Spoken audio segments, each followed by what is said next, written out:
Yeah, it's, obviously we know the films are coming to an end. You still have 2 more left and you're in the middle of shooting it. But what's it going to be like for you to wake up one morning and go, oh my God, I don't have to go to set and I'm not going to see everybody every day?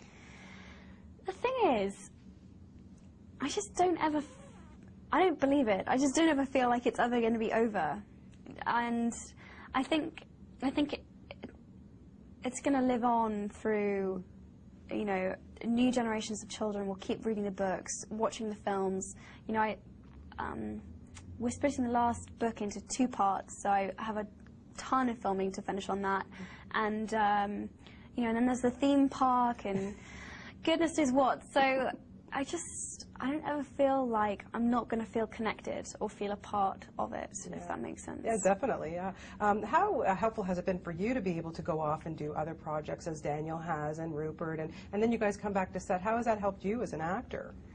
I think it's been really helpful. I think I went off and made a small film for the BBC called Ballet Shoes, and I also made an animated film called The Tale of Despereaux.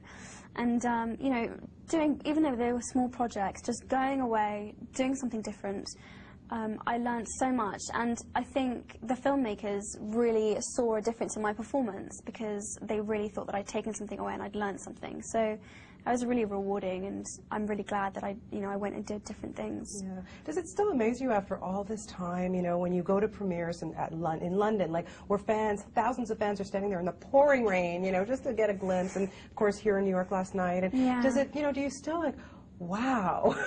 Yeah, I'm amazed, and usually with a film series, you'll watch the first one, it'll be hugely successful, and then, after that point, things start kind of dropping off a bit. The second one is maybe a little bit less successful, the third one, everyone's like, oh, it just was nowhere near as good as the first. But with Harry Potter, they just seem to keep getting bigger and better every single time, and I keep thinking that's impossible, but it seems to keep happening, and it's so exciting. It just seems to gain more momentum, and I think we're reaching an older audience now as well than we ever were before. So our audience is even bigger, and it's just mad, really. Yeah, it's unbelievable. Really, still is unbelievable. I would think by now that you, Daniel, and Rupert are basically finishing each other's sentences and stuff. And I know that for Deathly Hallows, we're going to see the big kiss with Rupert, and that must have been awkward.